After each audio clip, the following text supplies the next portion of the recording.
গেছে। এই দেখো ভাত দিয়েছি, আর মাছের মাথা দিয়ে কুমড়োর তরকারি করেছিলাম। মাছের মাথা ছিল, তাই লাউ, মাছের মাথা যদি থাকে আর লাউ কুমড়ো যদি থাকে তো দিয়েই করি। এই দেখো মাছের মাথা দিয়ে লাউ কুমড়ো করেছি। আর এখানে মুগ মুসুরির ডাল করেছি। মুগ মুসুরির ডালটা দেখেছো, একটু ফোড়ন দিয়েছি, পেঁয়াজ ভাজা দিয়েছি, জিরে ফোড়ন আর লঙ্কা পেঁয়াজ দিয়ে মুসুরি ডাল করেছি। আর এটা করেছি মাংসের কিমা। মাংসের কিমাটা আলু পেঁয়াজ দিয়ে বেশ কষা কষা রান্না করেছি। এটা আজকে খাওয়া হবে। আর এই যে ছাদে আমাদের ডাটা হয়েছিল শাকের, সেই মোটা ডাটা হয়েছিল দুটো তিনটে, রেখে দিয়েছিলাম ডাটা, মানে শাকটা যাতে ডাটা হয়, সেটাই আলু পটল, এটা মামুনি করেছে। আর কি দিয়েছে, আলু পটল আর ঝিঙে দিয়েছি দুটো, আলু পটল ঝিঙে দিয়ে দেখো চচ্চড়ি করেছি। এটা বেশি পোস্ত দিয়েছি, হ্যাঁ সরষে পোস্ত দিয়ে এটা চচ্চড়িটা হয়েছে। আর এখানে আছে এই যে ভেন্ডি আলুর তরকারি।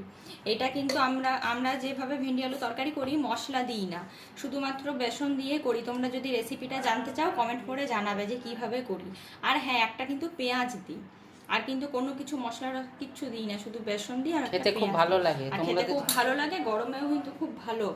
কেউ যদি তেল মশলা পছন্দ না করে তার কিন্তু এটা খুব ভালো হবে খাওয়া।